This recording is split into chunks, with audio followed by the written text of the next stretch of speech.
Imagine this. You wake up one morning and find a book on your nightstand.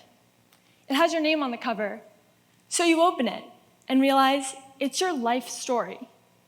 Every moment you've ever written is already down. Every choice you've ever made is printed in ink. Then you flip to the last page and it's blank. Just one sentence. What happens next is up to you. And that's the moment you realize you are inside a choose-your-own-adventure story. And whether you like it or not, you're the author. Now, before I go any further, let me introduce you to the world of choose-your-own-adventure books. You're the main character. You're walking alone in the woods when you spot something. It's an old, worn-out suitcase. You open it, and stacks of $100 bills fall to the floor. More money than you've ever seen. And then a single piece of paper with the word "don't" written in blood.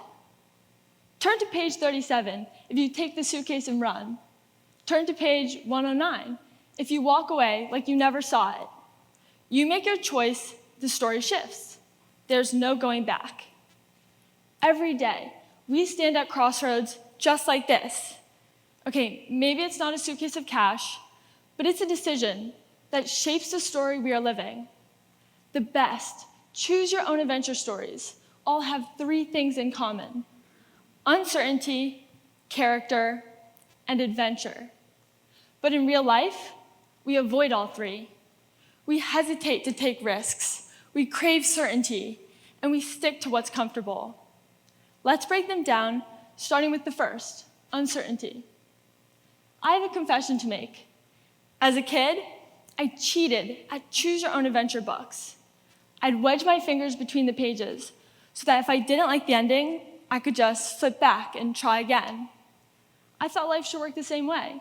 If I didn't like the choice I made, I could just flip back, try again. No risk, no regrets. But life doesn't come with bookmarks. Think about your favorite TV show. How many times have you told yourself, just one more episode, and then suddenly it's 3 a.m. and you're halfway through the first season? It turns out, science backs this up. A study by Dr. Richard Mills from the University of Salford found that cliffhangers and unresolved plot lines actually make our brains more engaged. It's a psychological principle called the Zeigarnik effect. The idea we remember unfinished or interrupted tasks better than completed ones. And that's how cliffhangers work. Our brains crave resolution. Uncertainty pulls us forward, not because we know what's coming, but because we don't. Which brings me to my second point, character. We've often heard the phrase, "do it for the plot." Usually it's followed by some reckless decision, like sending a risky text or booking a spontaneous trip. But here's what we don't talk about enough. The plot isn't just what happens. It shapes who you become. People joke about their villain arcs, their redemption eras, their lore.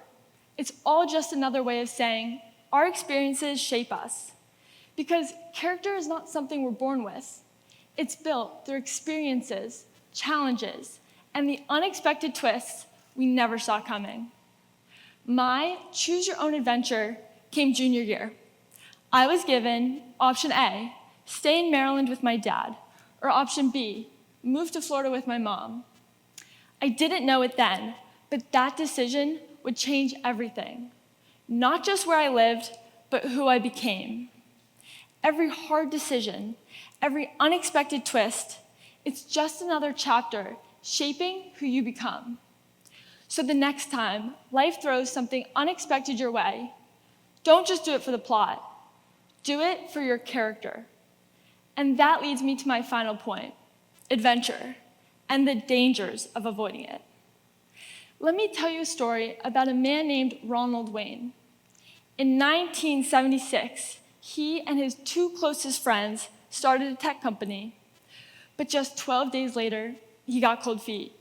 He didn't want to take the risk, so he sold 10% stake in the company for $800. That company turned out to be Apple.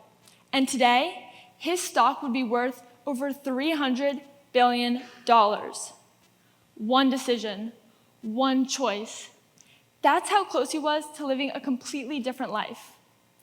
But this isn't just about money. It's about the cost of avoiding adventure. So let's go back to that book on your nightstand, your story. Now, for all my numbers people out there, let me break it down. Let's say we all live to the age of 75. That's about 3,900 weeks. Now imagine each week is one page. If you're 18 years old, you've already written 936 pages. And that might not seem like much, but that's almost a quarter of your book. Now flip ahead. You've got about 2,964 pages left to write. You can't go back, but you can decide what comes next. So embrace uncertainty, because it's what makes the story exciting. Build character, because who you become matters more than what happens to you. And chase adventure, because a great story is never written from a place of fear. And one day, you'll turn to the final page, and when you do, there won't be a way to go back. This is your choose your own adventure. Make it worth telling. Thank you.